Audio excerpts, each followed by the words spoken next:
Inanna is the predecessor of Venus. She begins as a fertility goddess in ancient Sumer, and she's also a goddess of passion.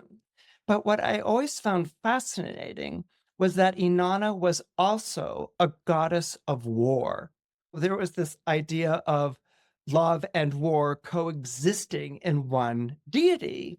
Sometimes people go to war over love. The most famous war in the history of Western civilization is the Trojan War. It is the beauty of Helen that captures the eye of Paris, and they have an affair. She leaves her thankless marriage to Menelaus, in the beautiful city of Troy until the Greek ships show up and this 10-year war is fought over Helen.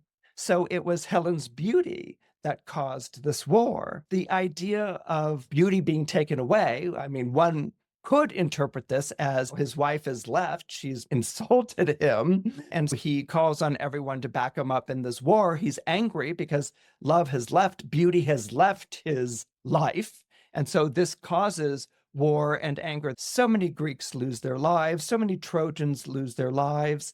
It results in the sacking of Troy, which is the result of the Trojan horse, the trick that the Greeks played on the Trojans. They sailed on their ships away and left this enormous wooden horse as a gift. And so the Trojans were like, oh, that's a gift of peace. We'll take it into our city, little realizing that there were a number of Greek soldiers hidden in that horse. And so when the Trojans went to sleep at night, they snuck out of the Trojan horse and they killed everyone and opened the gates and let the armies in. The irony of that whole Trojan War is that the whole war is fought. Everyone dies. Paris dies. Hector dies. Achilles dies. Everyone dies.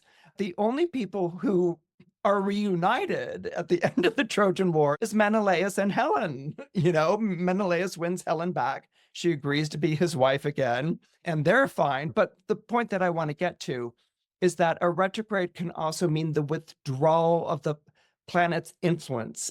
The planet is not doing what it should be doing. The withdrawal of its influence, the withdrawal of its presence is something that's felt and is something that is acutely missed.